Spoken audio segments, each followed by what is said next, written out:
لیکته د یاز الله ترکزی صاحب د افسانې نوم دی پټ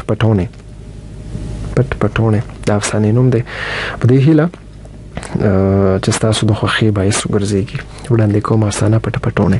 ګلې نن ډېر زیات خوشاله و او پزله کې تجسس ډېر زیات وو چې د کلی با نن سبا سه حالات وي او چې کله به هغه شان وي او کس بدلون به کې راغلي وي. ګولې دا سوچونه ځکه کول چې تقریبا 100 کاله پس خپل کلی ته روان وو. 100 کاله عمر ډېر زیات وي چې د یو ځای نه بهر تیر شي. ګولې چې څو وخت کلی ته وردننه شه زړه هوا غونډه وخړه ځکه چې د کلی حالات یا هغه شان وو سړیر خاص بدلون ورته پکې ښکارا نشو. د کلی په مینس کې د پیپل په ونه د لارې نه نظر پرې وته. ګولي خپل موټر د کلی غټي حجره ته تاو کو. دا حجره د ټول کلی په شریک وا د کلی ټول غم خادي به هم په دې حجره کې کېده او د کلی خلکو به پکې په شریک غم خادي کوله. ګولې په کلی ګولې په حجره کې موټر ودرولو او د حجره په انګړ کې په پرتو کټونو کې په یو کټ کې کېناستو او یو بالښت ډډه واله. ګولې په حجره غیر چاپیره نظر واچو د بوټو په پاڼو نظر پرې وته نو سوچ دې رورستو پتیر شو. ډېر رورستو پتیر شو یادونه ورغلو. هم په دې حجره کې چې بکله د اونو پاڼې وغورځولې د به د ډکو په جارو باندې پاڼې راغونډولې او عایشه به په صادر کې کور ته وړلې. اخر چې عایشه به په وړو ستړې شو خو دې به پر راغونډولو نستلې کېدو. ګلې په دې سوچونو کې ډوبو چې عصمت ور باندې आवाज وکړو. دا ښکاري چې خپل زړه وختونه درته یادېږي ځکه دومره ډوب تلې او بیا ګولې ته ورغاړې وته ستړي مشي خوار مشي وشو. ګولې عصمت د کلی یادونه او د وړوکوالي یادونه خو ډېر خواږه وي او خواږه سيزونه ځان نه هېرېږي. عصمت تا چې ما ته کالو کو نو ما وستا پراتلو کې لا وخت ډېر دی نو ما ول غاڼې ته مزدورانو لرو ډېر وړه ما خیر دې کله انتظار پوښتنه کیو کی خبره نه ده. ګولې نه یاره داسې خبره نشته او نه ما دومره زیات انتظار کړی دی بس هم په دې سات راغلم. عصمت هڅه خو ماته هم اندازه شته ځکه چې ستا د موټر د هارن आवाज مې واورېد نو را روان شو. اوس ته دلته خپلو یادونو کې واپس ور ډوب شه او زم ډوډۍ راوړم بیا به نور غپ لګو. عصمت کور ته ډوډۍ پسې لاړو او ګل محمد د حجرې نه بهر راووتلو او د کلی په مینس کې د پیپل ونې له ورغلو. د پیپل ونه ډیره زیاته ګوره د کلی د ټولو مینس کورونه د خپل خاخونو لاندې گیر کړیو او لاندې ترنه ډیره زیاته میدان و. ګولې چې د پیپل لاندې ودرېدو نو خپل د وړوکوالي هغه شینولي یعنی بلوري ورته را یاد شو. د کلی الکانو به هم د لاندې کول او ماشومانو جنکو به خپل چیندرو او چابه میرګاډي کول. هغه چې کله هم شینولي کول نو نه خو به ګولي شینولي ګټلی شو او نه به عایشه په چیندرو یا میرګاډو کې بریالي کېده ځکه چې اکثر به په یو بل نظر او لوب ته به یاډو پام نو. د ګولي او د عایشه د جذبه عجیبه و. دواړه د مینې د مطلب نه خبر هم نو خاصه به ور باندې یو بل خلګېدل او دا وجه دوی ته هم معلومه نه و. عایشه د ګولي د پلار د تر د زویلور واو کورونه هم یو بل سره خوا په خوا. ګولي د پیپل لاندې د عایشه خوشبو محسوسه ولا چې دې کې ور باندې د روستو یو کس आवाज وکړ چې لالا ستړی مشه. دا ورته په جواب کې خیر وسیوي او بیا دغه کس ورته سمدستي وي چې عصمت لالاوي چې راځه بیا ډوډۍ یخیږي. ګولي ور سره روان شو او بیا په وزره کې ډوډۍ ته کېناستل. د ډوډۍ دوران کې دواړو خپل حالات بیانول او چې ډوډۍ یو خوړه نو ګولي ورته وي چې عصمت ته لوخي کوړته یوسه او زبردست د غاڼې طرف ته چکر ولګو. عصمت کوړته لوخي یوړل او ګولې د غاڼې په لوري روان شو. غاڼې کې مزدورانو خپل کارونه کول او د کلی نور خلک هم پکې وو. چار باندې आवाज وکړ مل مستړې مشه. او څوک به ورله راغله لاس به ورسره ملاو کو. ګولي به هم ورسره ورته واپسي جواب ورک. ګولې په غاڼې کې ګرځیده را ګرځیده، پیرانې سره ودرېده، د غوایانو چکر ته کتل او د غنو ورکول او د شربت وتلو ننداره کوله. بیا د جوک طرف ته لاړ چرته چې مزدور پوګ او پترې یو ځای کوي او دننه یې جوک ته ورولي. ګولې لږ ساعت دغه اور ننداره کوله چې مزدور پاسېدو او یو اوږد لرګی راواخیستو او د اور ځای ته وردننه کو او اور یې پرې اخوا دېخوا کو. اور لړونه یې واپس راوښکلو او د ایرو په یو ډیري یې ورویشتو. د ګولې نظر په ایرو پرېوتو نو سمدستي یې خپو د سوځېدو غوندې تاو کو. یو ورځ ګولې د لرې نه ډېر تیز په منډه را روان و او نیغ د ایرو دغه شان ډیري کې ور بوخت شوی و. دغه ډیرې خو د بره نه صرف ایره ښکاري خو دننه پکې ټول اور موجود وي.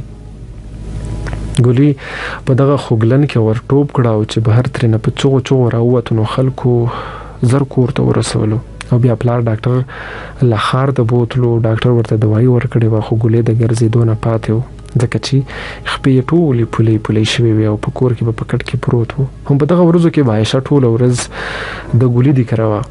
خپل کور ته به صرف د شپې لپاره تله او ټوله ورځ به یې دوی کره تېروله. کله به یې ورله اوبه رااخیستې چې ګولي به وغوښتې، کله به یې ورله د ګولي د کلي د هټۍ نه څیزونه راوړل او دغه شان ټوله ورځ به یې ګولې مصروفه ساتلو. د ده به هم د عایشې نه بغیر وخت نه تېرېده چې په کومه ورځ به عایشې په راتلو کې ناوخته کو نو ګولې به ډېر خفه و.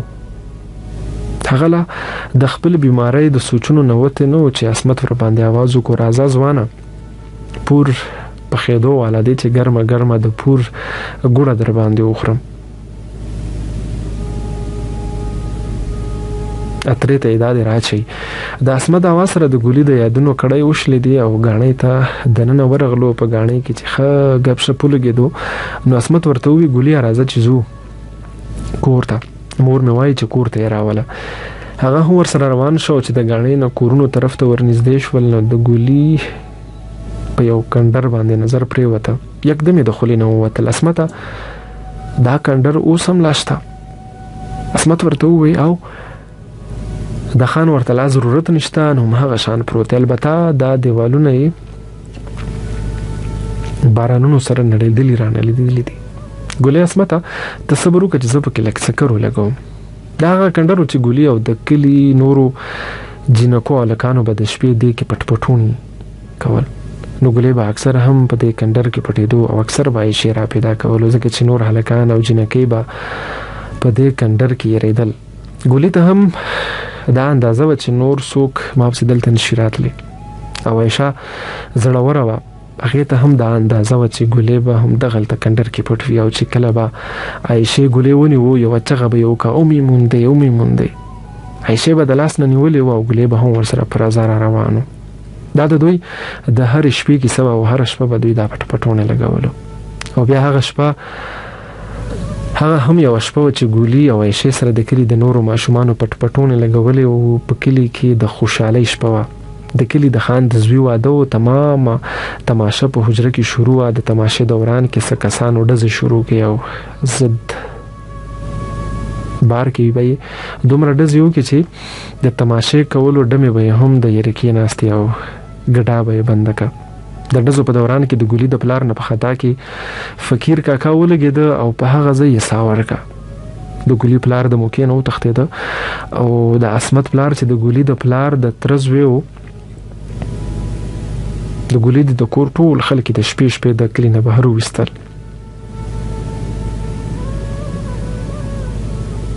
بل کلي ته یې ولېږل. ګولي هم دغه دوران کې پټ پټونې لګولې و او په کندر کې پټ و. عایشه ورپسې ګرځېده خو ګولې مشر ورور سمدستي د کندر نه بوتلی و ځکه چې مشر ورور ته یې پته وه چې دوی هره شپه دلته پټ پټونې کوي. ګولې د شپې په پټه وتي وو او عایشه ورپسې ټوله شپه ګرځېده. د کلي په شور او غوبل هېڅ پروا نه وه خو بس ګولې پسې په کندر کې ټوله شپه ګرځېده را ګرځېده چې بالکل بېدمه شوه نو کور ته تلې نه شوه او په کندر کې را پرېوتې وه. ګولې د په غیره کې پراته وو او هم د دې عصمت د پلار په کوششونو او جرګو اخر شل کاله پس د ګولې دی د فقیر کاکا کورنۍ سره روغه وشو او ګولې دی ته د کلی دراتلو اجازه ملاو شو. دوی لا کډه نه وراوړي خو ګولې اول هڅه په چکر کې لیدل راغلی و. ګولې چې د کندر نه راووتلو نو عصمت ورته ولاړ او بیا عصمت دې کړه لاړل. د عصمت مور سم دستي ګولې ځان ته رانږدې کو په دواړه مخې خپل کو د کور نور خلکو هم ورسره ستړي مشي وکړل. ګولې عصمت سره د کور په منځ کې د نمر پتاوي ته په کټونو کې ناستو. عصمت مور او نور د کور خلک ورسره ناستو ته پوسونه یو بل نه کېدل حال احوال بیانېدل او غب شپ شروع چې په دې کې د شا طرف نه ګولې کلک ونیولې شو او دا आवाज پر وشو اومي مونده. ګولې خو اول ډیر زیات ویریدو خو چې د आवाज واورېدو نو حیران هم شو خو چې شا طرف ته وکتل نو په بر سر په بد حال یو خزه ولاړه و. ګولې چې ورته وکتل نو بیا یې عصمت او د عصمت مور طرف ته په حیرانتیا وکته. د عصمت مور ورته وې بچی ریګما دا د عصمت خور عایشه ده. ګولې ډیر زیات حیران شو هم د تاسو په اندازې وې عایشه. عصمت ورته وې او کنه عایشه ولې تا نه هیره ده سب زما مشره خور عایشه ستا همزولې وکنه کستانه هیره ده. ګولې نه ما نه هیره نه ده خو د حالت ولې. د عصمت مور یو سوړ اسفلې غوندې وکړو بیا یې وویل ګولې بچیا هغه شپه د قیامت شپه وه د عصمت دی پلار خو تاسو بوتلی او موږ هم په غم اخته وو چې سهار شنو عایشه راته رایاده شوه چې څه شوه. د کلي ماشوم راپسې راغلو چې عایشه په کندر کې پرته ده. زه په منډه لاړم جنۍ مې راوچته که او کور ته مې راوسته. جنۍ یخه پخه وه د جمعې شپه ور باندې ټوله په دغه کندر کې تېره شوې وه. ډاکټر مو ورله راوستو هغه ورله ستنې ووهلې دوایي یې ورکړه هغې سره هیڅ فرق نه شو. بیا مو سبا ته هسپتال ته بوتله څو ورځې داخله وه چې لږه ډېره ګزاره یې وشوه نو ډاکټرانو را رخصت کړه او بس دماغي حالت یې دغه دی چې ته یې وینې. بس دغه کله وایي چې اومي مونده څوک د الله کارونه دي. ګولې چې د عایشې سترګو ته وکتل نو د عایشې د سترګو نه غټې اوښکې په مخ را روانې شوې. ګولې ورته په غرېو نیولې آواز وویل موږ کلي ته کډه راوړو ته بیا موږ راوسېږې. عایشې هېڅ هم ونه ویل او کوټې طرف ته روانه شوه.